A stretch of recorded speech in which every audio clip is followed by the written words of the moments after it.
the mouth of the South, Jimmy Hart. Hey, check out my new tag team, baby, Monte and the Pharaoh. Hey, Jimmy, don't forget to tell them about Long Island's #1 pro wrestling broadcast. Well, you know what, I would, but you already did it. It's Monte and the Pharaoh. With Monte and Pharaoh. The Monte and Pharaoh Show. Monte and Pharaoh, bro. Monte and the Pharaoh. Monte and the Pharaoh. Monte and the Pharaoh. The Monte and Pharaoh Show. And you're watching the Monte and Pharaoh Show. Monte and the Pharaoh. With Monte and the Pharaoh. Monte and the Pharaoh. It's Monte and the Pharaoh. Monte and the Pharaoh. Monte and the Pharaoh. Monte and the Pharaoh. Monte and the Pharaoh. Monte and Pharaoh. It's Monte and the Pharaoh. And Monte and the Pharaoh. Oh, is it Monte and the Pharaoh? Monte and Pharaoh. The Monte and the Pharaoh Show.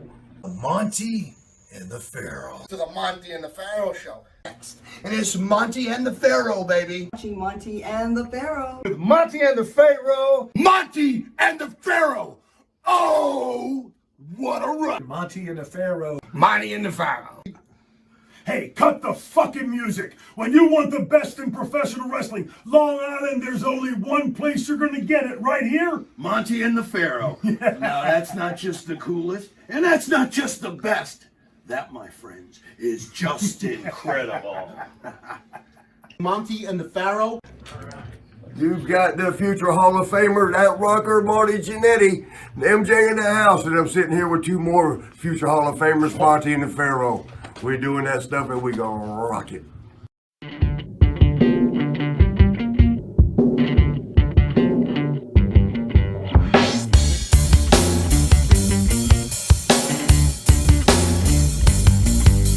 Straight to the top.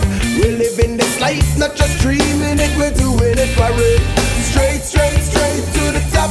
Working hard every day just to live a better way.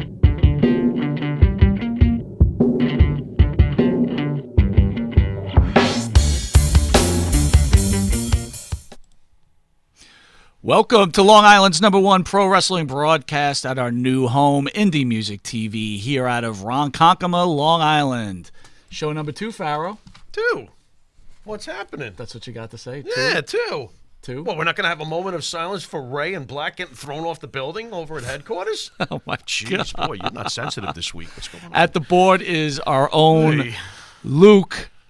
I am not your father. What's up? How we doing, boys? We're still on the Star Wars Luke! thing. Oh, my God. Tell people about yourself. I know we covered it last week, but I think we had to cut it. So fill me in. Where's your training from?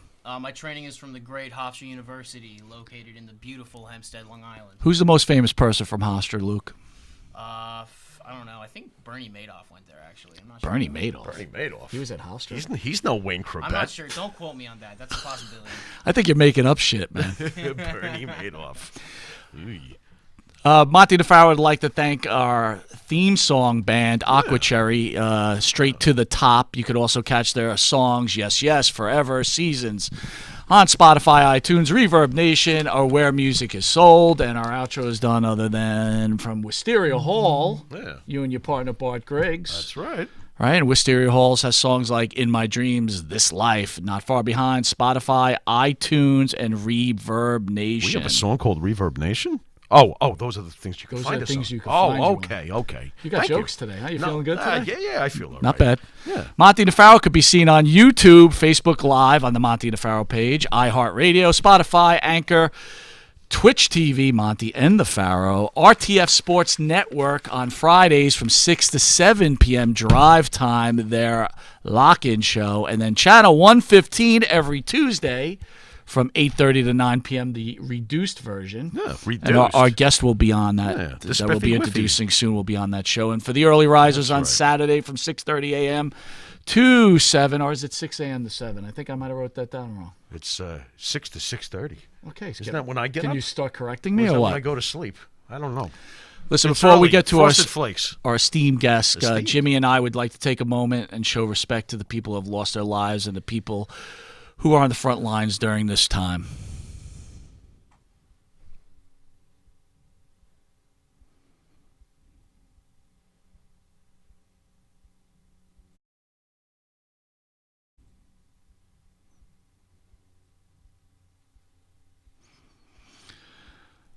to thank those people? Maybe we should take off the hat and sunglasses. What do you think? Yeah. All right. Monte DeFaro would like to thank last week's guest, Mr. Jim Dowse. I was calling him Doss the whole time. He was saying. But again, you can't really nobody blame. gets his name right. That's how It's he wound very up. difficult. It started with all of that. It's all the fault that nobody got his name right. That's how he wound up with If those you front read row D- tickets. if you That's read- how Nancy. If you read D-A-U-S, Yeah. how would you pronounce that? Dow. Dow? Yeah, I'm weird. Don't go by me. For some reason, I look at that and I think the S is silent and there's some sort of European something or other going on there. I don't know. So, Monte DeFaro is our new home, Indie Music TV, and we would not have a live guest until we had this gentleman in house. So if he was never coming in, there would never be a live guest for the rest of Wow, Monte it's a good thing he DeFaro. freaking came down. Thank God. Was this in the contract? Boy, he's difficult. I want to introduce our guest, Mr. Andrew Anderson, star of The Wrestler, one of my favorite movies, okay, in my top 10. I was telling Andrew earlier 10? while you were late. I think it's in your top 2. Yeah, Really? It's not. I think it's in your top 2.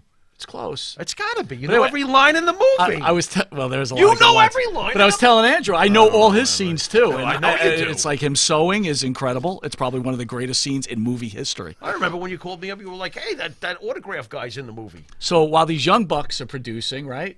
Yeah. They Young don't, Bucks. Nice tie-in, There you go. I Mikey. like that Yeah, little it's wrestling. pretty good. They don't know much about Okay. wrestling, right? But they did know that Andrew was in Gotham. Okay. Because they love their superhero stuff. right. So they felt like they were in comic book royalty, Mr. Is Andrew that why they're Anderson. walking out over there? All right, before we get to Andrew Anderson, I just want to take a quick commercial break. Right back.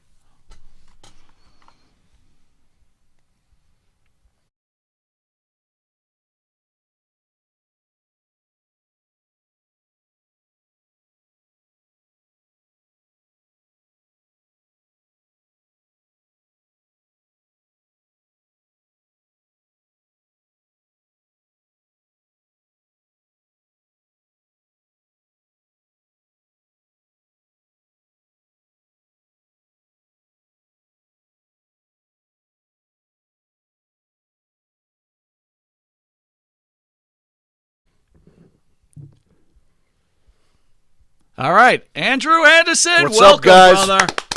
I'm back. Hey, you know what? What's up? It was really easy to find this place. I wasn't like going down to some dirt road, skanky alley, some back roads thing. You know, I couldn't find. I had to go. Some little guy comes in. Hey, you have the password to get in. I look at this guy. I say, "What the fuck?" He goes, "Hey, you gotta go see my fucking sister down the other way." So I went to one guy to the next, and then I found this little hole of a glass door, and thank God I saw Jimmy outside smoking a cigarette. So I figured that's how I found the place. I mean, this place is beautiful, man. It's not like that is, shithole. right? It's this. Like I said, this is a television broadcasting station. This is beautiful. I Not like some this dude's little hole in the wall. And I'm your car impressed. didn't get swallowed up by a pothole? No, listen.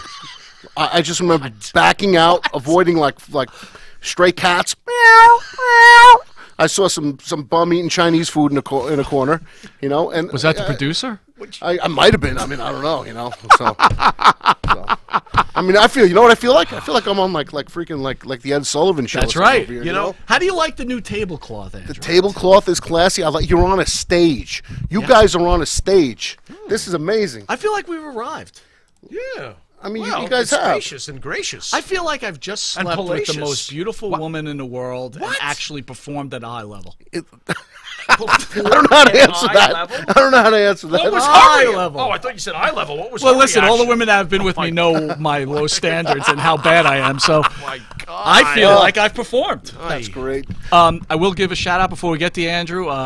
My friend Miss Rose reached out and she said she loves the new studio. Oh, really now? Yeah, she did. Look at you. And she says she's digging you. She's digging me? Yeah. Don't get jealous. Don't you No, start. I'm not. I have no intentions whatsoever. Does she have- Besides, it's Otis's. It's Otis's thing So now. she has class, Jimmy. What? Yeah. She has class. She's got Absolutely. class. Well, you know and she's I'm got like school class. on Christmas vacation, but we know where that goes. Anyway, so Andrew, got to ask you, Yes. since the whole world has completely flip-flopped and changed, what have you been up to? Oh.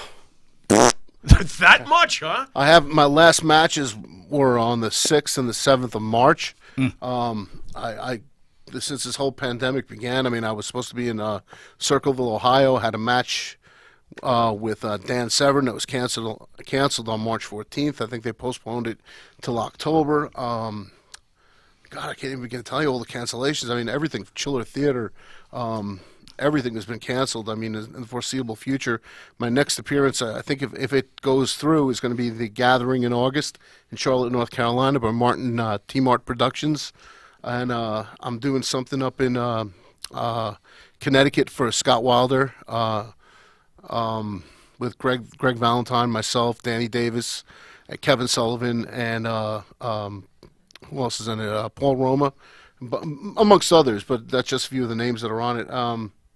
And that's September 19th. And then the Cauliflower Alley Club reunion is supposed to be the 21st in Vegas. So hopefully everything's going to, So you have things on the horizon. I have things on the horizon, but with these days, in this age of uncertainty, as they like to say, in this age of uncertainty, this uncertain time, you don't know. You're living basically hand to mouth. Are you feeling like a lot of extra stress, like many? Oh yeah. When there's only so much, History Channel you can watch, so much Netflix you can watch. Dude, I never thought I'd be sick of TV. Yeah, I'm sick of it. I've done the total opposite. I don't watch any. See, there you go. There's something called news on those things. I don't watch Listen it. to me. I find myself trying to watch. No, thank you. I'm done. Trying to watch good. Netflix, and I'm on my phone trying to watch Netflix, and what happens? I veer my eyes up to the TV, and CNN, the manure spreader, and NBC. He's not wearing a mask. Yeah, exactly. Anyway, I had so, to. Butch, by the way. No, not you. I brought it. I brought my mask. Making the guy put on a mask. I am. No, I'm just saying. I brought my mask with me. I'm listening to the rules. Crazy. I mean, Yeah, look, I'm compliant to the rules of Sure. the government. I mean, for the most part. How's your wrestling brothers handling it? I'm sure you talk to your wrestling buddies. How's the wrestling frat? Because everybody's traveling stir that wrestlers crazy. do all Stir of a sudden. crazy, stir crazy. Every single last one of them. Everybody wants the country to open up, but at the same time, we're in performing art, a performance art. So when you're in performance art, people are like sardine canned on top of one another, and that's how the virus spreads. So we're between a rock and a hard place. I've seen people from Broadway doing interviews on social media and on TV saying that there's no doubt that performance art, whether it's sports entertainment, or acting, filming, music, it's at conventions. Yeah. You're not going to have that audience because people are going to shy away, first of all, because you're going to always have people who are very paranoid. Next of all, you're going to have the people that are cutting it down, sending the fear of God into people, and then how do you jump back into that world after you've been quarantined and Jaws, you have that guy that pushes you along. Come on. You gotta have that. But I mean, eventually, like they're saying, wearing a mask and sitting inside, most of the people that are getting sick are the ones that are sitting inside because their body's not building up that natural immunity. Mm-hmm. I mean, when I go walking, they say go outside, walk. I don't walk with a mask on. I walk my dog through the hills, up and down the hills of my town, 2-3 miles a day, trying to keep the size, trying to keep me. That's another thing. I call bullshit on you, right? I expected Andrew to come in here all shrunken up. He's like, I'm losing all my size. He comes in, he's bigger than ever. Well, no, you know what it is? It's 350 push-ups a fucking day. Dude, you look great, man. I'm trying You look great. man. I mean, I'm working with cables. I've never really done isometrics. I've never gotten to work with cables. To me, it was always heavyweight. Isometrics works. It does. Isometrics. What the fuck do you know about isometrics? Oh, you'd be surprised. Tommy Tone over here. Really? That's right. He's a wiry sort. You'd be surprised. I'm telling you, he's a wiry sort. He's wiry. He's got those wiry muscles. Yeah, when I came in, he said, look, here comes trouble. That's why I said he comes trouble. Of course, I'm not saying that you're not in shape. I just don't know. I don't see you as an isometrics type of guy. I've always believed in that. Yeah. Really? Dude, you were always the power guy. You used to lift me and the weights. Dude, Andrew puts me to shame. It's embarrassing. I just want to hide right now. Yeah, he is looking pretty big. He looks friggin' buff. What was Andrew Anderson's reaction the first time he saw Vince and AEW holding live TV events with no one in the crowd? God, that's that. And is it working? So, what was your thoughts? And is it working? The WWE didn't translate as well as the AEW crowds did. The AEW shows did, because the AEW had the wrestlers in the crowd. So at least you had some kind of interaction. You had some kind of noise in the background. Somebody was reacting to the spots, to the moves, to the impacts, to the punches, the kicks, and the high spots. But it kind of fell flat with the WWE. Now, when the WWE first did it, it was like watching an indie show with nobody in the crowd. Yeah. Or it was like watching a practice session. Like a run-through.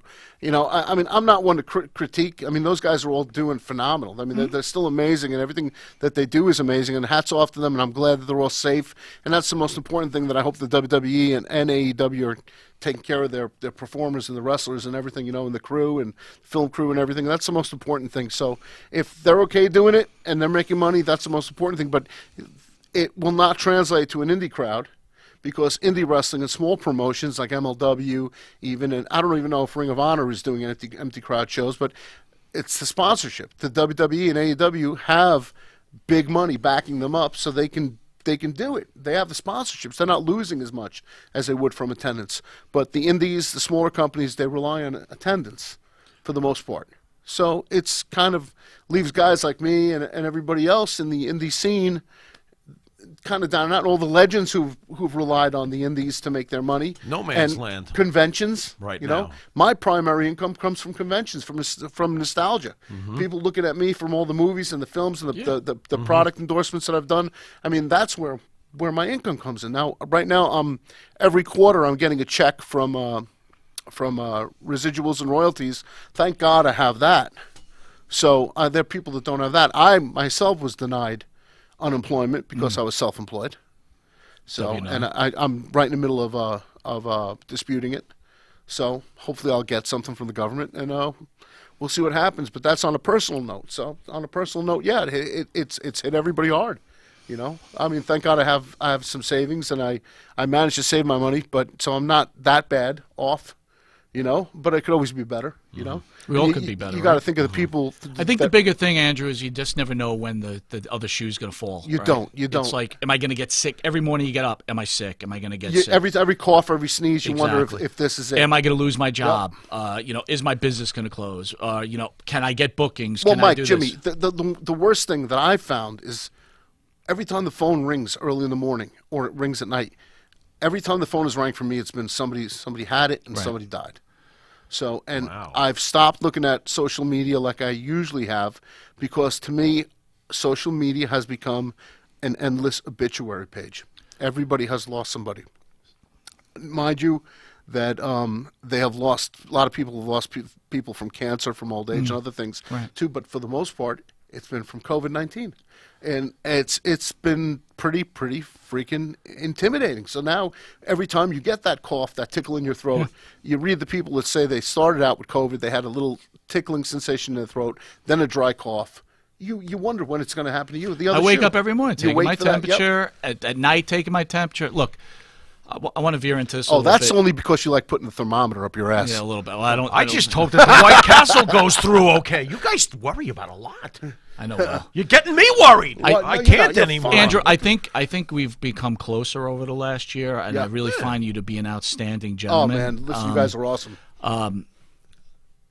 This Mother's Day, for me, I read a post from you that was very heartfelt, and it was emotional for me when I read it. And you don't have to answer this, but I'd like you to share your thoughts about your aunt who lost her life in July. Yeah, I took care of my aunt. A lot of people don't realize that. And people that are friends with me on Facebook, but I took care of my aunt for the past 7-8 years. You know, I mean, actually it was 2 aunts, but one of them died in 2013.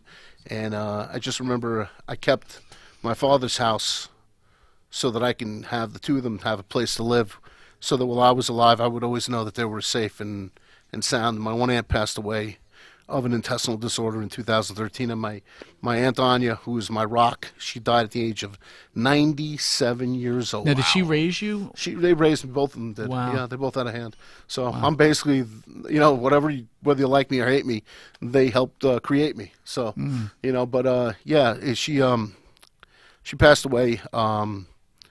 She broke her leg, and she, you know, like they say, when the elderly fall. They say it spirals downward, and it does, So, but she was in a nursing home, and it was tough. It was tough, and the hard part was, as close as her and I were, and it's going to happen. And when it does happen, it still hits you hard, and she was sick. I mean, I was in Louisiana wrestling when I got the call. They told me she was fine. I was gone for 2 days, and when I got to Louisiana after I had a great match, great night outside. I get the phone call in the hotel at 5 o'clock in the morning. Your aunt passed away. That was always tough. How impactful was your aunt on you growing up with wrestling? How supportive? Listen, were we talking? my aunt bought me my first Kiss album. Oh yeah. She bought me my first Kiss album. She rocks. Yep.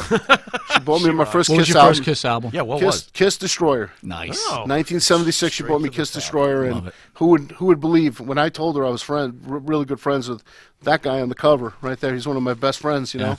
So it got pretty funny, So she couldn't believe that, But she kept saying to me, it's a small world, right? How things fall into place. That's one thing she was always a big believer in fate. So I mean, now look at me. I'm friends with a lot of my idols that I grew up watching with Greg. I was trained by Snuka. I mean, I worked out with Tony Atlas and the Warlord. I wrestled Tony Atlas all over the country for years. I mean, I never wrestled him, but Joe Laurinaitis, the last night's Road Warrior special, Joe is one of my best friends. Which, with all due respect, I thought I love Dark Side of the Ring. Yep.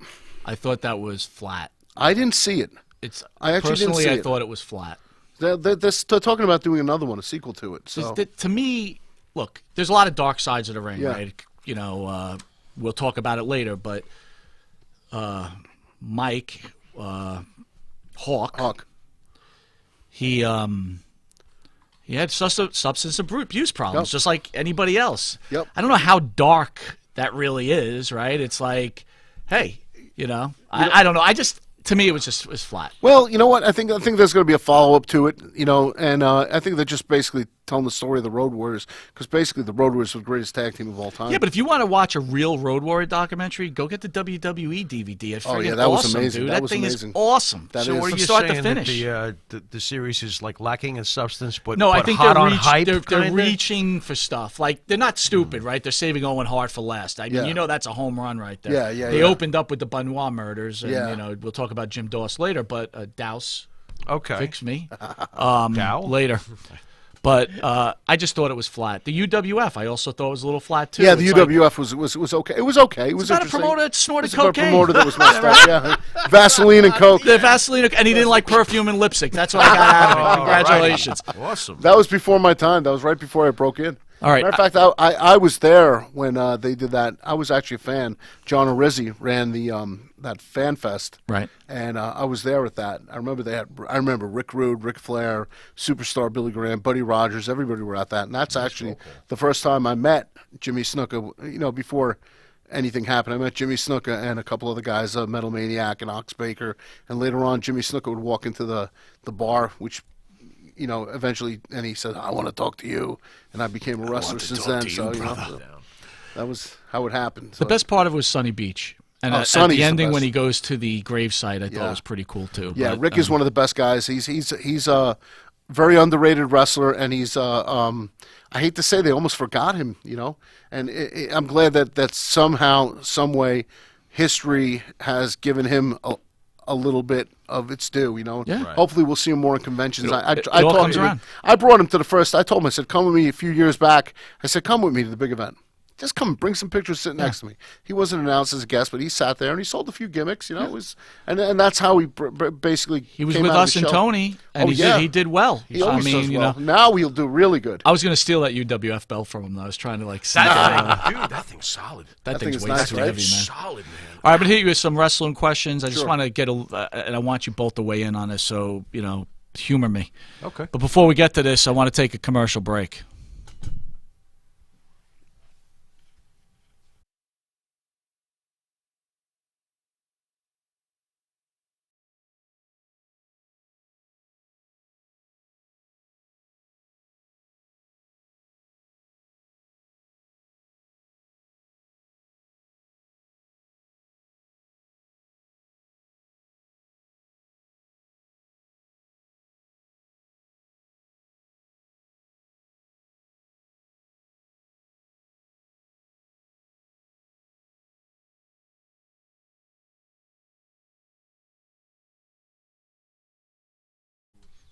Welcome back to Long Island's #1 pro wrestling broadcast, Monte and the Pharaoh, seen here out of Indie Music TV with our very special guest in our honor, Mr. Andrew Anderson, the enforcer, reinforcer, superstar, actor, everything I want to be and can't. All right, so back to, I want to ask you guys a tricky question and tell me your thoughts. And so Becky Lynch relinquishes the Raw Women's title on Raw this week due to being pregnant.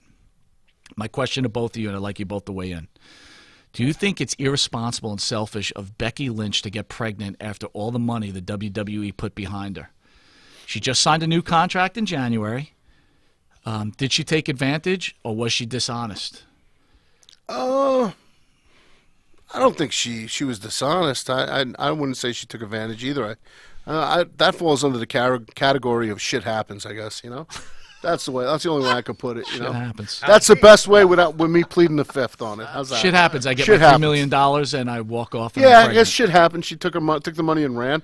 She's gonna have a kid. You know, hell, you know, she should have at least laid down on her back and got pinned. You know, it would have been like a sort of like being on a fulcrum. You know, yeah. Oh, seesaw. You know, Pharaoh, I don't know what if do she you was think? showing or not. But I agree with the bumper sticker that he spoke of, but you got to plan this, guys. You really got to try to at least try to plan this. You're both making a fortune. You're both in demand by the company. You're two of the best workers in the company. Yeah, Let's be honest here. A lot better than some of the guys. Yeah, these are two of the best in the business. Yep. And that's right, Indies. Those are two of the best in the business. But anyway, they are.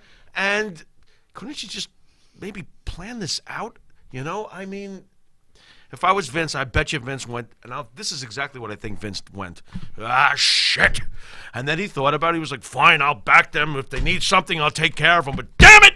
You know, I can hear him. You know, like to me, I gotta be I'd honest. be frustrated. I gotta be honest I with would you. understand ultimately, and I would support them. But I'd be frustrated right now if I'm their boss. I'd be a little frustrated. I would. That's all. I would find a loophole in the contract and let it go. yeah. I think that's what he should have done. Curb with the baby That's right. carriage. Listen, and we the rat what he- we worm. just, probably- Andrew, a company puts everything they got behind you. They It's promote rough. you to the moon. Yep. You hold them hostage for a new contract, which she did. Yeah. Okay, they gave it Wasn't to her that that sort of CM Punk? a little bit, but bit, CM right? Punk didn't get pregnant, No, he didn't get pregnant, but right? But I mean, isn't there again? Pat Patterson wasn't around at that time. Go to sleep. That's terrible. Oh my Pat God. knew how to pull out. If I can throw in a quick question, I wanted to ask this when we were talking earlier. Pro wrestling moving forward during the COVID-19 situation and airing nobody in the audience, and has wrestling taken a hit? Yeah, definitely. Definitely. say you, Mikey? There's rumors going around that Vince is selling to Fox. Is wrestling taking a hit with? There's rumors going around that Vince is selling to onward? Fox. He's going to sell the company to My Fox. my worry is that wrestling in some cases may be dying a slow death. Yeah, I've been like saying that for I said, years. that performent art. Do All you think there's performance anything? art. Do you think there's anything to Oh, that? 100%, 100%. And not only wrestling, I think everything from movies, movie theaters. That's right. You know, movie theaters are right up there with wrestling. Anything where there's attendance right now, you can't. If Vince puts tickets on sale tomorrow for let's say Survivor Series November at Madison Square Garden, is it selling out? Nope. No, definitely not. Wow. Definitely not. You really don't think so? No. Boy, wrestling is in trouble, Mike. No. Because, Listen, you got. That's look, not good. I'll do one better. Because I think it's selling out. The beaches are opening, right? yeah. Your better half was telling me the beaches are open. Are you going to the beach? I'm not going to no fucking beach. That's right. I'm not going to no You beach. gonna go to Love a the restaurant? beach. Wait, I love you the beach. You're not going to go? You won't catch me in a restaurant. I'm Listen, not gonna go. If your wife or your kids want to go to a beach, you're gonna say that you're gonna think about it, but you're not gonna go because you have common sense in saying you're not going to the beach, right? Yeah. You know, so Boy, you're you're not going going to the feel beach. torn when you have a public appearance and you're doing a match. You're going to be, you want Do the I want to people go to the come. match? You want the people to come. See, this whole thing right now, my agent and my manager are all saying to me, if they were saying to me, matter of fact, one of them saying to me, why are you driving an hour and a half to Long Island to do a show right now? Why are you doing do a show right It's now? He goes, #1 pro wrestling broadcast. and I said, in the you know United what? States. I Thank you. first of all, I told him, I said, hold on a second. I said, this is the Monte and the Pharaoh show. anybody who's been anybody has been on that show, and I'm going to be on there. The first guest in that brand new, spanking gorgeous studio, not like that old shithole. That's what I said. I actually said shithole. And I said, I'm here. So now I'm back. I'm on the Monte and the Pharaoh show. Beautiful. And I texted them. I said, everything's good. But yeah, you know what? Getting back to it, Wait, before you go any further, let's talk about our producer. You like those counts he's giving you? He's this is like taking real production going on. Mike Houghton, 2, 3. Beautiful. It's beautiful. beautiful. So now you got, let's say your wife says to you, or your girlfriend says to you, I want to go to the beach. Or your kids say to you, I'm going to the beach. Are you going to go? Your kids want to go to the beach. Are you going to go? Are you going to say, listen to me, my kids are young only once. Do I take them to the beach? Do I have a good time? Or is it, do you... Well, something's going to give eventually, right? Sooner or later, we're going to have to want to make money. Sooner or later, you're going to have to do something. Well, listen, I'm the one I'm a good proponent of opening up the country. Right. I believe opening up the country is going to... But you got to do it right. You have to do it strategically. Are we doing it right now? Opening up beaches right now, I don't think that's the way to do it. Opening up the boardwalk and the beaches, you know what's going to happen. First nice day 2 weeks ago when they opened the parks in Jersey, every jerk off and his asshole were in the place.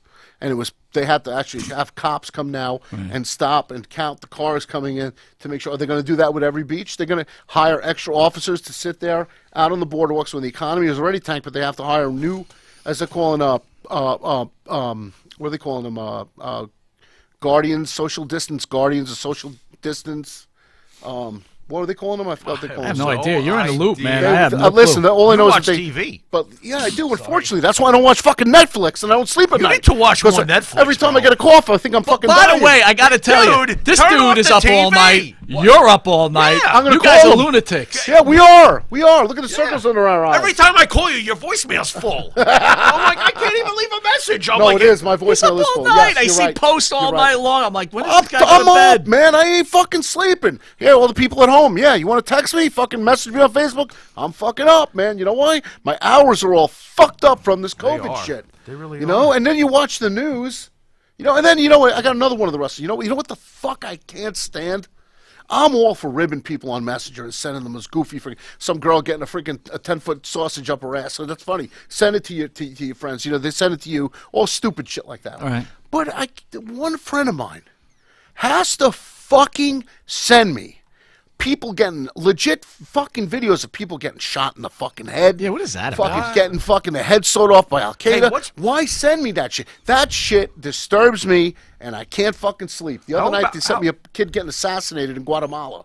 What about the posters who you show animal abuse? I lose my mind. Yeah, they fucking do that Get too. those. I'll tell you the worst post I got. Someone was making fun of my beard. Oh wow, that's Oh, rough. you're lucky. That was lucky, upsetting man. to me. But listen, but I'm serious, man. They send you this shit, and then I don't fucking sleep. That's why I'm up all hours. But of the stop fucking looking night. at that shit, man. I Yeah, realize why are now. you- Now I'm not looking at Messenger. Dude, it's like at night. social cocaine. Yeah, Throw I'm the telling straw you, in it the is. garbage, It bro. is. Jeez. It is. It's fucking bad. That and CNN, Fox, NBC, MSNBC is all fucking crap. It's all BS. You know. So you watch And that besides, shit. when is it going to be safe anyway? How are they going to measure? Okay, it's safe now. We've looked at the numbers. I can sit next to you at a sporting event now. Well, who's determining this? I don't trust any of this. Luke, a young guy like yourself, you worried about it out there? You trust this crap? Oh, I'm not scared of anything, boys. Look at this guy. You scared Andrew Anderson, pal. When I walked in, I walked in the place. He's full of shit. He had a beekeeper outfit on. He had a fucking hazmat suit, and he fucking somehow he managed to stretch fucking 5 condoms over each hand. And he slid under the board. That was unrelated. I don't want to know what the was fuck you would do. unrelated. And you had fucking splatters of ketchup and fucking mustard all over your back there. What is I don't that? want to know what you were doing there, young Skywalker. All right, Andrew, I'm going to challenge you a little bit, all Go right? ahead. We were talking about Dark Side of the Ring. Yes. So the Jimmy Snuka, Nancy Argentina Yeah. episode, which I thought was fantastic. Last time you were on a show, you said you spoke to Jimmy. Jimmy told you didn't do it. Yep. After you sat and watched it, change your mind? Jimmy didn't do it. I don't believe he did it. Now this is a personal feeling, though. Obviously, Jimmy looked at me in the car, and he turned around. And he did this a couple of times with me, and I know he did it with other people too. When he drank, when he drank, and he got a little high, smoked some weed. Everybody smokes weed, so he'd turn around and look at it and go, brother, do you think I killed that girl? And I would look at him. I'd be like, First time I said no out of fear, you know. I just, Yeah, is sure. he gonna fucking kill me, you know? But I said, no, Pop, I don't think you did it, you know. I don't think you did it. Why do you think he asked you? I find it strange that he would bring it up at all. Some people said to me, you know, he asked you because it must be weighing on his conscience. You know what it weighed? I think it weighed on him that he thought a lot of the boys thought he did it. You know. Okay. Now, I've heard two different versions, and one could be true. Maybe they roughhoused. Maybe she fell, and he tried to keep her awake or something like that, or tried to get help. Or what? You know, I don't know. I just know that I had a feeling, you know. Look, I don't want to be insulting, okay? Yeah. I love Jimmy Snuka as a wrestler. Oh, yeah. I totally take what you say as really important. Mm-hmm. But, again, we talked about how hyped up Dark Side of the Ring is. It Yep. was a little bit damaging. It was damaging. It was damaging. It was damaging to him, to his legacy, to his current, well, his widow, Carol. Yeah. You know, who I was happy she was on the show that they called her, because initially she was kind of upset that she wasn't asked to do it. You know, so she called me. She said, well, did they contact you? Did they contact Jeff, meaning the Metal Maniac, who worked with Jimmy for a number of years? I said, they didn't contact me. They didn't contact Jeff. They didn't contact the other guys like Tommy Pharaoh, who worked with Jimmy a lot, you know, a promoter. Or Gino Caruso, another promoter, worked with Jimmy a lot, and they didn't contact any of them. But do you think, like, the OJ syndrome, where you just start believing what you believe? It's going to happen. The more you watch it, the more you're going to say No, he's I'm guilty. talking about OJ Yeah. thinking he didn't kill Nicole Simpson. Is that the same thing that falls into Jimmy? Do you know what? It for all I know, it could have been. You know what I'm saying? Maybe something happened that I don't know. I wasn't. Nobody will ever know. You know, only Jimmy and Nancy will know. And here's what bothered me about that episode also. There's no closure. No, There was no closure there. There was You no came closure. out with nothing. No. You don't know if Jimmy did it. Yeah. You might have done it. You might not have done it. The family doesn't know whether he did it or not. You know, Yeah. no closure. There Were was you no expecting closure. any? No, I thought there was closure on the Benoit one. there were, with the sister and the son. Yeah, I think there was closure on the UWF one. yeah, for Sunny Beach. Yeah, Yeah, there sure. was. Yeah. So, I don't know. Are we going to take a quick commercial break, and then we're getting back with our special guest, Mr. It's a heavy Andrew episode, Anderson. man. Stay tuned. It is heavy. It is heavy. So, you know what? And I did have a lot of contact with Jimmy, which is true, you know. But then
All right, you're back on Long Island's #1 pro wrestling broadcast, Monte and the Pharaoh, seen only here out of Indie Music TV, out of Ronkonkoma, New York, with our very special guest, our first guest in the new studio, and the only person we wanted spanking here. brand new studio. That's right, Mr. Andrew Anderson. So, Andrew, Yes. you were talking about Jimmy. You wanted to share some information or some discussions. You about know, the I mean, tournament? there's a lot of stories going out there. I mean, I mean, I've spoken to Tony Atlas, and Tony said he was there during one of the altercations with him and Nancy, and he says that he saw a side of Jimmy that Jimmy would get really hot. You know, I mean, and I've seen.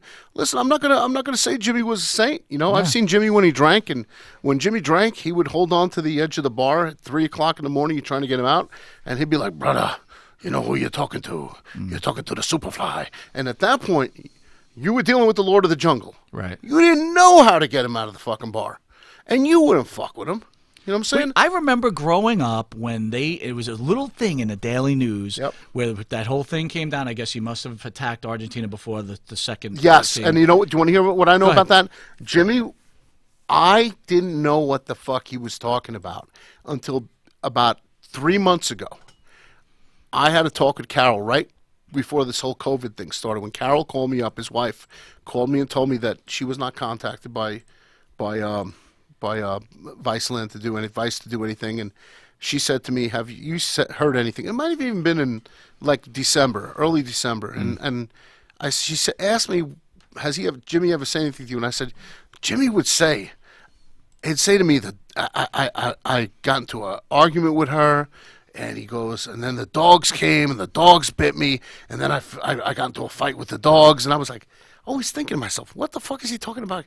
Now I would think he was all fucked up at the time, like getting confused, or he had too much to drink with the dog. Then I found out that they sent police dogs after him. And he got into a fight. And I think I remember it. He killed the dogs. I think that's. What I never heard of him killing the dogs. I heard the dogs. He took the dogs down. But all I remember is being a wrestling fan growing up, going to my father with that article and see, yep, it's not fake. You see what they could really do if they want to do something. That was your example. That was my and I got to be honest with you. It was almost now knowing what. It's youth, right? Your mind's not thinking right. You're like Luke, right? Your shit's not spinning right. So, what? You're thinking how cool this is. Meanwhile, the reality of it is he beat the shit out of a girl. Cops came and he beat the shit out of dogs. Beat the shit out of the dogs. Now, it makes you wonder. You look at that, and now when I heard all that, so now even me, I'm wondering, is it true or not? But you know what? I love Jimmy. So I can look beyond that, you know what I'm saying? Because to me, it'll always be, it's sort of like Chris Benoit's son. It's his father. Yeah. He's thinking of it. He's always going to be his father. You don't want to think that. So my wife said to me, too, she goes, it's love. It's right? regardless, unconditional. You know what I'm saying? He broke me into the business. He treated me like gold. He treated me good. And I loved him like a father. And he did a lot for me. And, I wouldn't be here if it wasn't for Jimmy Snuka, So, some of the guys bust me. They say, oh, you're Jimmy's abortion. Okay. But that's okay. I'll take that. Why not? He's a great guy. To me, he was. And still a lot of the boys who worked him and knew about him, he was always the nicest guy on the fucking planet. In the ring, he never lost his cool. Loyalty goes a long way. That's what it is, Right? It's loyalty, and like I said, none of us will ever know, whether or not Tony Atlas knows or whatever. And the other thing too about Dark Side of Wrestling, I don't know if this is true or not, but I vaguely remember somebody telling me that the night of the Jimmy Snuka Nancy Argentina murder mystery, Eddie Gilbert, hot stuff Eddie Gilbert, was also in a bad car accident that night. The same night. He rear-ended. He drove into the back of head-on into the back of a truck or something like that, and that was the same night. That was the same night, wasn't it? Yes, it was. Yeah, and they didn't mention anything How about that. the honesty of Morocco saying he was going to do anything he had to do for Snuka because this was a massive paycheck. It was a massive paycheck, yeah. But it was honest. I mean, that's some balls just to say it, right? But Don was always a straight shooter. You know what I'm saying? Don is always a straight shooter. He'll say he never had a filter. He'd say right out what he thought, and he wouldn't. He loved Jimmy too. Don't get me wrong. Don still loved Jimmy. But he wasn't going to lie. He's saying what he felt. That's how Don is. So. All right, well, how about McMahon's potential role with all the rumors that Vince covered for Jimmy and he had a lot of money, right? They said there was a secret meeting. Well, if you watch the After Dark thing, afterwards, they were talking about it. I mean, you had Knobs and Greg on it, both my two very good friends, and they both said that Knobs said the same thing I say. Jimmy was still great. Never saw anything really like that from him, I mean, Jimmy was Jimmy, we loved him. Right. And then Greg, on the other hand, said that, but Vince came in with a big bag of cash. At least that's what he heard, so. Different time, man. Different time, Get all those that's stuff. for sure. So would that happen in today's world of DNA? No. Then we would have known the truth. Right away.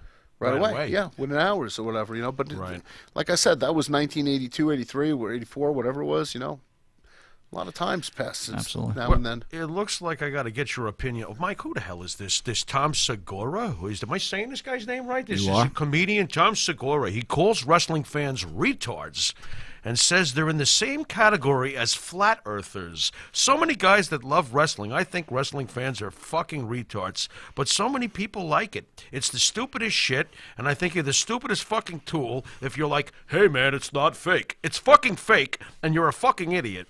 They're not real fights. I'm getting annoyed. They are just... What? What kind of people? Stunt people? Well, you know what? This is an insult. What is And the this guy's fact name? that guys are like, man, did you see The Undertaker's reaction? I'm like, what? When his wife retold the story of attending a live WWE event with a friend, Segura replied, it's pathetic. You're a pathetic person. His wife admitted the show was fun, but before she could finish, he added, yeah, so is the Special Olympics. Dude, this guy's a dick. All right, why don't we do this? This guy's a dick. What's this guy's name? I don't know. Tom Segura. Hey, Tom Segura, you fucking asshole. Why don't you come to the Monte and Pharaoh show? We'll set up a ring over here. Get in the ring with me and see if it's fucking fake. Yeah. Sign a fucking waiver and let me fucking bitch slap you from here to eternity, you piece of fucking shit. How's that feel, cannon mouth? Got something to fucking say? I'll fucking Dr. D your ass. Oh, what do we bring him around, Dr. D? That guy's shitting a brick right now. Who is this guy? I don't know. I don't give a fuck. He's who a the fuck comedian. he is. Let him sign a waiver and get in the ring with me. He's one of those clowny comedians that think they're special, and he's trying to become relevant. And Oh, it's is like, that you what know it what? is? You're not going to get relevant. You know what I mean? Wow.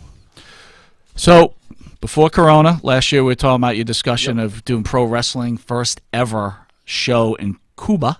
Cuba, yeah. Clearly, this didn't happen. Listen, What are the plans? April 18th was the date. Everything was set in stone. All the boys were ready. We were pulling the work visas and sports visas and getting everybody in. And then, as you know, just as we were pulling sports visas, they told us the State Department said you can't get a sports visa because wrestling's not a sports. It's not a sport. So we wound up getting in through another means by being the entertainment for the Olympic and Cuban and American Olympic cycling teams for the entertainment for them. So we were going to do this festival on April 18th, and then Kevin Sullivan and I got the letter saying that everything has to be postponed and until July, August of 2020. And now we just a few weeks ago we talked to the Cuban consulate, and they said that it's probably more like January, December, January. You know, I can even read you. I have the letter that we wrote to the initial public, the press release for that letter for the. Let me see if I can find it over here. The press release. All right, here goes. Press release date March 13th, 2020. Rumble in Havana to be postponed. We'll reschedule August 2020. It is with great regret that we must inform you that the Rumble in Havana will have to be rescheduled due to the current outbreak of the coronavirus. This is not an easy decision. We must honor the recommendations of both the CDC and the Cuban and American embassies to keep all of our athletes and citizens safe. As disappointed as we are, public health and safety is always our number one priority. Andrew Anderson, Kevin Sullivan, and Mike Frazee have been working hard over the last 2 years to bring pro wrestling to Cuba, and want to let you know that it's just a minor setback and will most definitely be rescheduled. To our friends here in the USA, Cuba, and around the world, stay safe. Do your part. Keep you and your family safe. Thank you all for understanding in this matter, and Godspeed. So that was the press release that was released as far as that goes. But now, obviously, we know it's going to be December, January. So, Okay. you know. Well, good things happen to people who wait, right? And maybe we can bring have two guys come down and do some interviews in Havana. Man, could you imagine? You know, bringing in. Would they let Jimmy in? One pro wrestler. Jimmy, can you go to Cuba? Si, senor. What? I'm bilingual. What do you you're want from entertaining me? the producer. We got to get you one of those. Producer thinks you're Mike, funny. Mike, we got to get you one of those fedoras so you can hold a cigar in your mouth. If we're going to Cuba, once everything settles, then I'll shave my beard. No, leave the beard. Do you think I kind of look like Santa? You got a Castro sort of feel. A little Santa. Castro? Castor Oil. Oh, boy. We had Jim Dowson last week in the studio. You're very close to Kevin Sullivan, obviously. Yes. He presented you with the CAC award. Did he ever share anything with you about his relationship with Nancy? Yeah, as a matter of fact, the whole Vice thing, they kind of vilified Kevin a little bit. They said he made him sound like he was a wife beater and involved in some domestic altercations. From what I understand and from what I've seen from Kevin with the police reports and everything, it was actually Nancy who stabbed Kevin. And Nancy was the one who actually was the one with aggravated assault on Kevin. And from what I understand, Kevin actually contacted Vice about a potential lawsuit. I don't know exactly what's been going on with that, but I know that the shit sort of hit the fan with that. You know, I mean, they vilified Kevin, and Kevin is, if you know Kevin, he's hardly that character they spoke of. And I'm sure, you know, like once again, I'm sure, you know, I mean, they're trying to drum up publicity and negative publicity for the dark side and everything, which is, it is what it's going to be, I mean, it's still, I don't know how to describe it. It seems like everything they've been doing so far has been one-sided. It's they want to paint one version of the story, but they don't give all the. It's almost unethical in some cases. 'Cause I'll tell you, on my level, watching that, they made Kevin look really bad. They did. I called up Kevin that night. Kevin said, "I know." His wife Linda said the same thing too. That's why I think they were getting ready to fire Cannon's back. I mean, come on. I mean, I know she stabbed him. I know that there was a tumultuous relationship there. And basically what everybody has told me was Nancy Sullivan was nuts. So who knows? I mean, the way I said it when I first heard this shit, and from talking to Kevin, I mean, I hate to say it, she could have pushed fucking Benoit to the brink of insanity. Yeah, but forgive me for even saying this. It's like for the longest time I thought he just strangled her.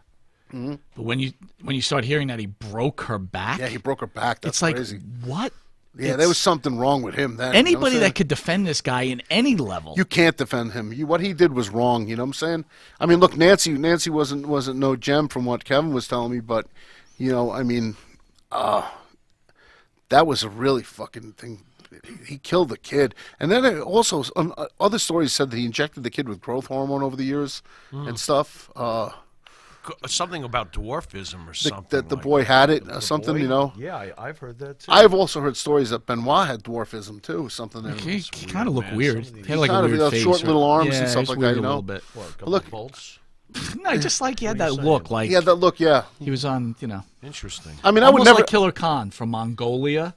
I would never take away his talent. He was one of the most talented workers that have ever existed. You know what I'm saying? But yes, that bar none. I mean, great athlete, amazing matches, unbelievable. I couldn't do even half the shit that he used to do. I mean, he was phenomenal, but it just something wasn't right there with him.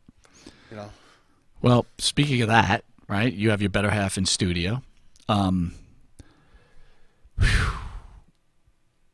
How hard is it to be around the boys when you bring your girlfriend, your wife? How difficult is this? Fuck. Well, I don't have my girlfriend in the studio and wife in the studio. I mean, I'm fucking married, but Benoit brought his wife around the business. Kevin Sullivan had his wife in the business. I mean, he had her there. You know what I'm saying? He had her there. I mean, Kevin should have known. The way I look at it, once you have your wife there, like Macho Man. You know what I'm saying? Like Macho Man. Macho Man has his Elizabeth in, and eventually his jealousy with Elizabeth and stuff. You know what I'm saying? How would you describe that? How would you describe it? Describe like you have your wife in the business with the boys. I think knowing you're the boys asking are the for way the trouble. boys. I You're just asking think for trouble. I think it's a problem. I just think it's a problem. I mean, I could never really bring a girl around the business. I mean, I did date a girl that was in the wrestling business for a while in the 90s, and it didn't. Did you watch the Jim Dowse interview that we had last week? Yeah, I did. Okay.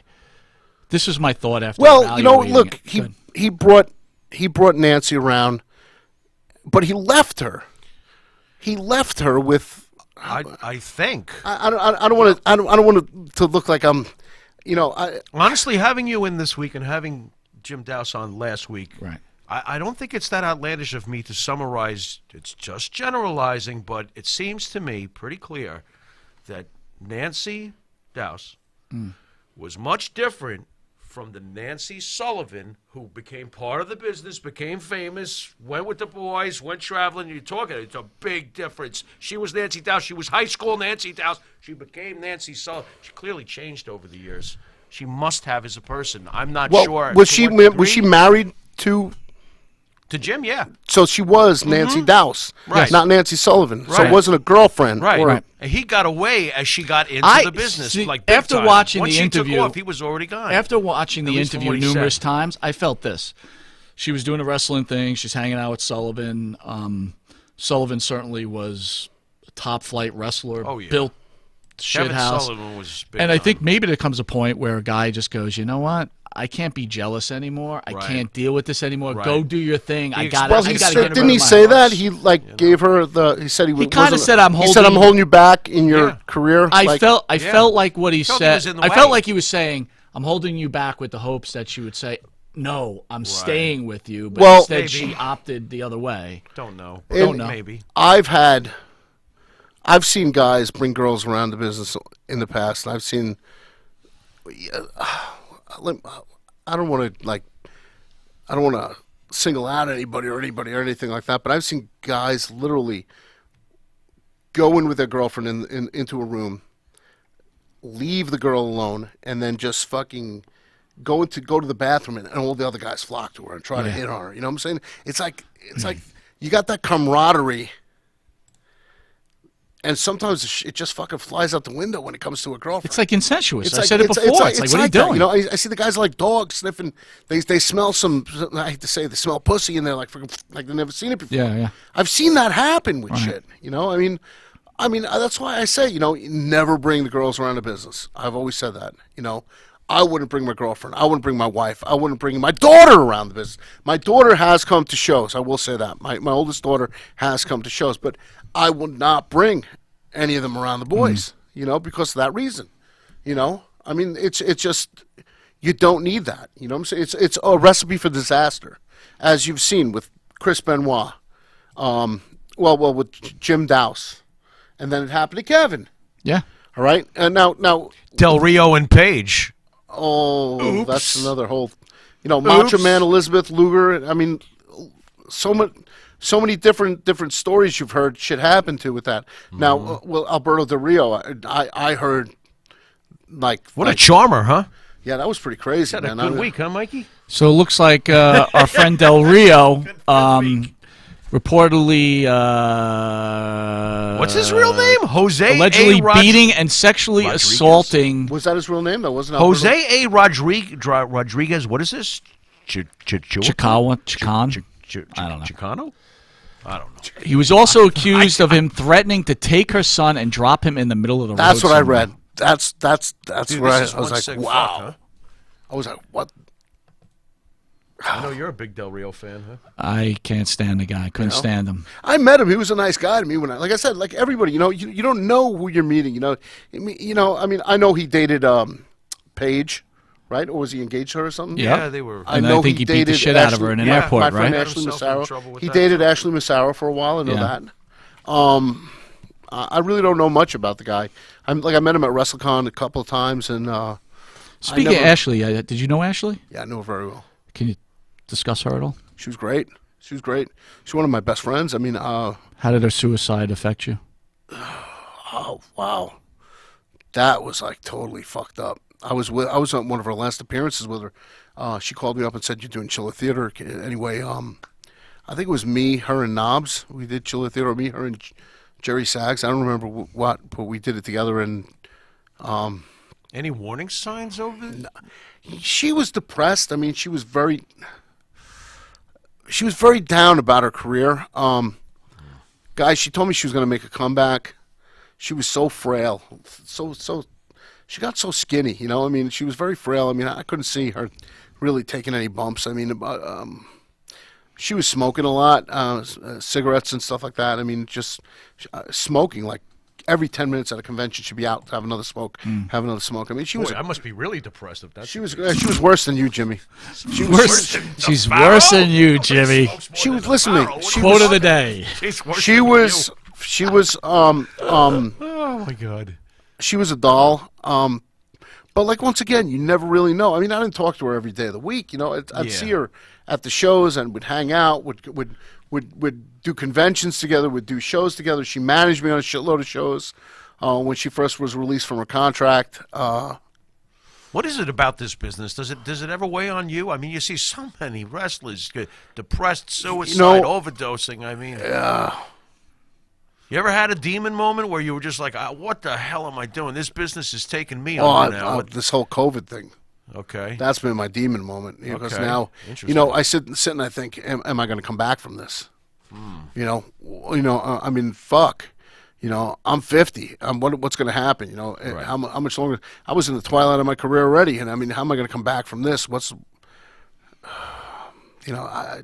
It's hard to say. I mean, you want to keep yourself in shape. You want to keep hoping that it's going to come back, but is it going to come back? Right. And if it does come back, what capacity? Like I said, you know, I mean, indies are not going to have the same sponsorship. So how are we going to run shows? I mean, I hear guys doing stuff like in Texas in front of or in like the South doing stuff in empty arenas and stuff like that. What's the purpose? You know, you're throwing your body around without a payday. You know what I'm saying? Anybody paying you to do that? I mean, to me, it's a job. It's my passion. It's what I love to do. But it's for an audience, whether it's 20 people or 20,000 or a pay-per-view audience of more, you know, I mean, you just don't. Right. Well, let's hope for the best, right? I mean, that's what I'm hoping for. I'm hoping for this turnaround. Look, just like a wrestler, it's happening to regular folk like ourselves, too. Oh, it's killing. And then, you know, let me just spat off before we go to commercial break, too. You know, this whole thing that the WWE let these wrestlers go, oh, why are they? They're billionaires and Shane McMahon makes $2 million. Here's the deal. We're all living it. If you don't make the cut, you don't make the cut. This is life, brother. Yeah, that's the way it is, right? Right. It's like, stop the whining. And I'm sorry. If you're my son, I'm probably going to give you $2 million if I'm a millionaire. I'm sorry. Man, they listen to me. And I think he's worth it. What the hell do I know? Whatever. Whatever. Listen, Shane's worth a fortune. Shane is worth a fortune.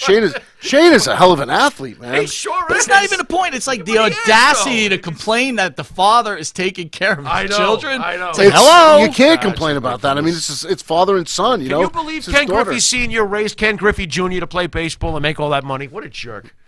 That's the whole thing. Just let the kid be. I can't anymore. And speaking of baseball, we're going to take a quick commercial break. We'll be back with the great Andrew Anderson. Stay tuned for Korean baseball.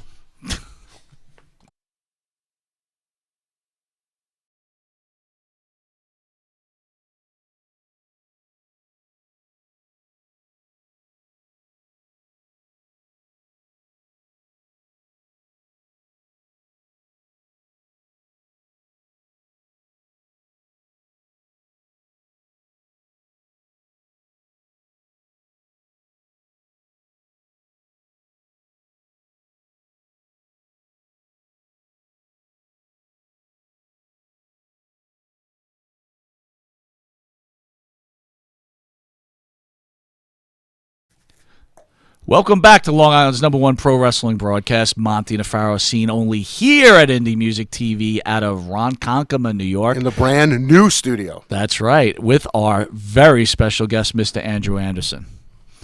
So, Pharaoh, you're up. Well, two good things I could take out of the Corona thing, if there is two good things. Number one, he's buffed as all shit. Yes. Number one. I'm jacked up. Number two, he decided to come out of his hibernation, thank you very much, to Long Island's #1 podcast. Thank you very much. Broadcast. Get Well, it right. you see, it is a broadcast, but I'm saying podcast for a reason. Because it's all your fault this week. I decided to take a look at these other so-called wannabe broadcasts that call themselves podcasts. I saw this podcast, this steaming pile. Is this a Pharaoh on a soapbox moment? This was a steaming pile of inept shit. Anyway, one of the guests was Brian Pillman Jr. Yo, bro, Brian Pillman Jr. is not very kind to Kevin Sullivan. What are your thoughts on Brian Pillman Jr.? I met Brian Pillman Jr. I thought he was very nice to me. You know, I mean, I don't know what he thinks of Kevin and everything, but I'm cool with him, you know. I think he's a great kid. I think he's coming along great. He looks freaking phenomenal. I heard him on some podcast talking about he was green and he was working with Kevin, and Kevin kind of like wanted to do a whole blood and guts match, and he kind of like really put him in a bad predicament. He didn't have great things to say about Kevin. Oh, I don't know about that. I never really spoke to Kevin about that, but all I know is that I've seen Brian work. And he's fucking pretty good for a kid. Is he good? You know, he's good. I met him at believe it or not, at the big event in New York about a year and a half, 2 years ago, and a very gracious kid. You know, I mean, you think he's destined for Vince? Oh yeah, he sure seems like it. He'll do something. He'll definitely do something. He's got it. Really? I think he's got his father's it factor. Yeah, absolutely. he's got talent. The kid's got it. But it's just not all talent, right? I mean, True. It's a name. He's got the name. So you think just the name? No, I don't think it's just. I think he definitely has the it factor. I believe that he's too. got something. Is he a big dude? No, he's not big by any necessarily, means. but he plays big, doesn't he? He can move. He can move. Dude, it's the old CM Punk thing. I know how you feel about Punk, but Punk plays big. Jericho, not the biggest guy. Jericho plays huge. Yeah, he's average height, average size. Yeah, but he can move. He can do things. He's spitting image of his father. His father wasn't huge. Yeah. His father wasn't that big. His father was shredded. His father was a small guy. Yeah, but he looked great. Yeah, he looked great. But he worked with everybody. But he played big. He looked good. Yeah, yeah, sure. Yeah. I He's agree. a loose cannon. Yeah, too. I always said, his father was the prototype for what's the guy in AEW now?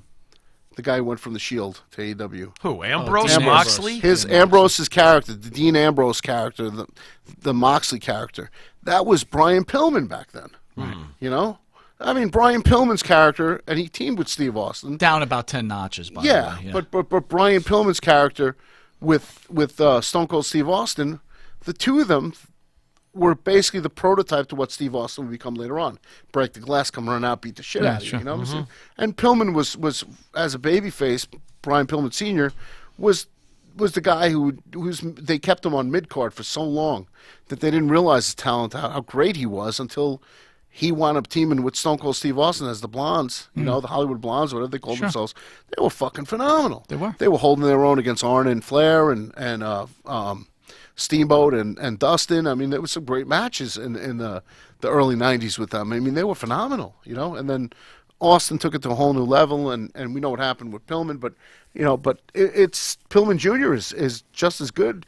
He'll be just as good as the old man someday, if not better, you know. That's a great compliment. I think he's a great kid, you know. I mean, I don't know what happened with him and Kevin. I love Kevin like a father, you know what I'm saying? But, you know, again, I might have misread into it. That's all. It just sounded like he wasn't. Well, it's not like me and Kevin don't like blooding people up in the ring. You look at what we do. We nail them with the golden spike, and you know. Well, again, them all Kevin up, you know? is an older guy, right? Yeah, he's not going to fly around. He's got to do some cutting. You know? Well, you know, the old Kevin Sullivan school of wrestling was you don't leave your feet. You know, so I mean.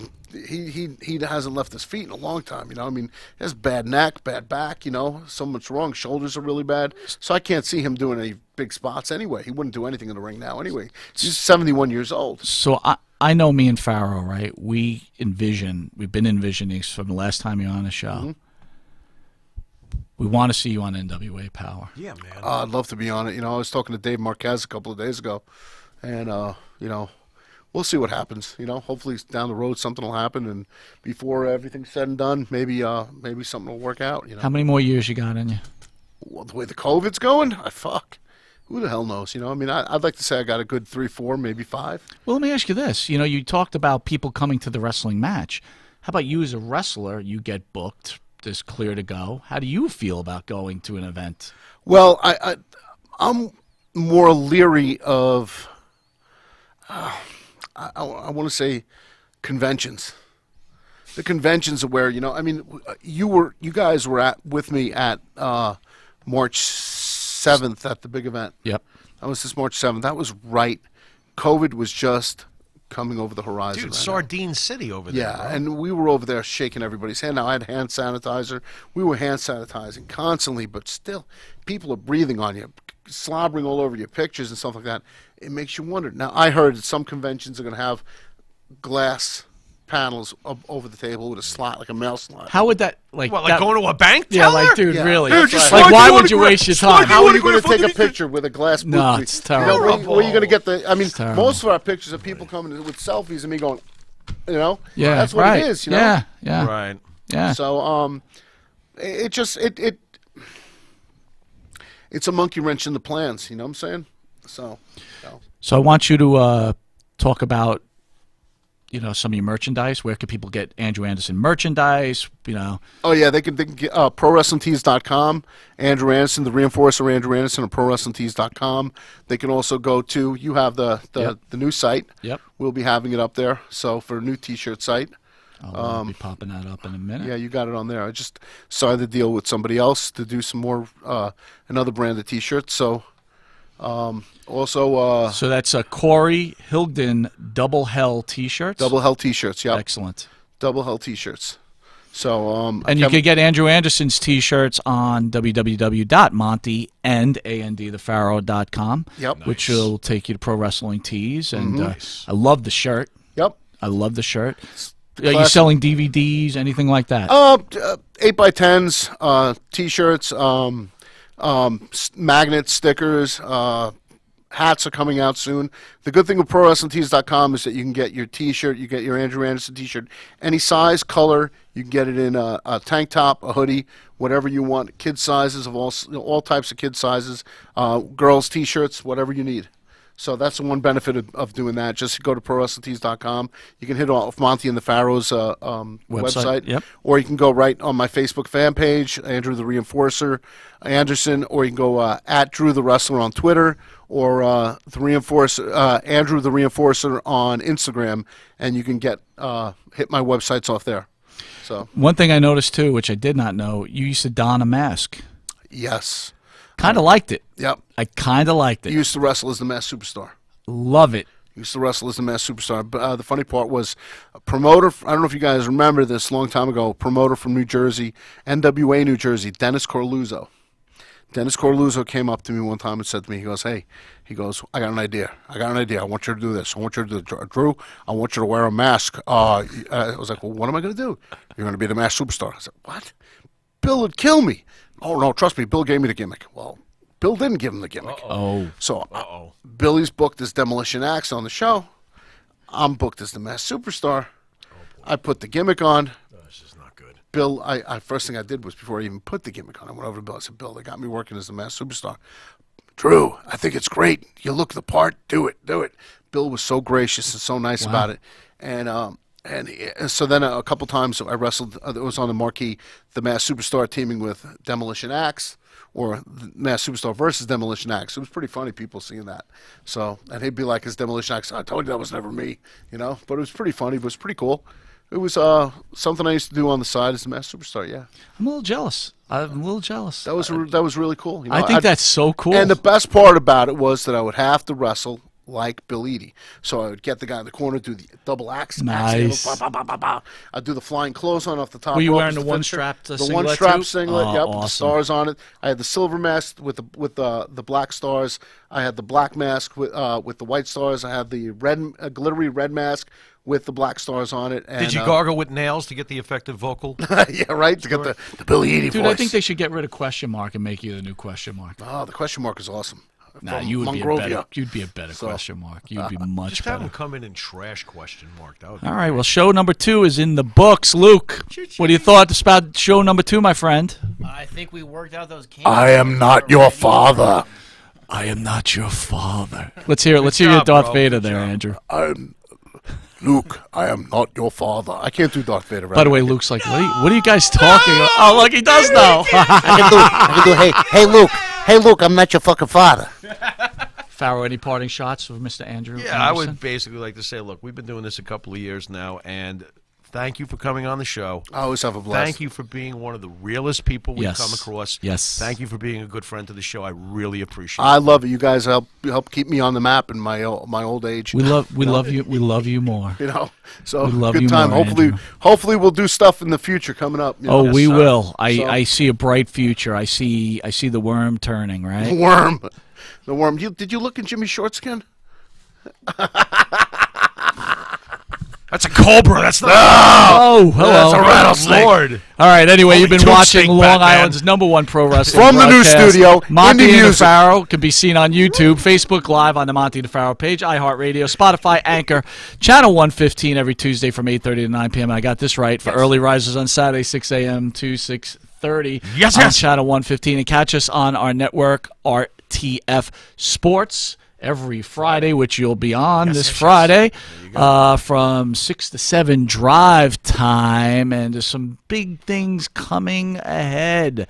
We want to thank Indie Music Television. We want to thank our producer, Luke. I want to thank the star of the show, Mr. Jimmy Pharaoh. Oh, you're welcome, Mikey. And most importantly, Andrew, you being the first show, the first live guest on our show is our honor. We Thank are you, buddy. humbled. Thank you. You are a true gentleman.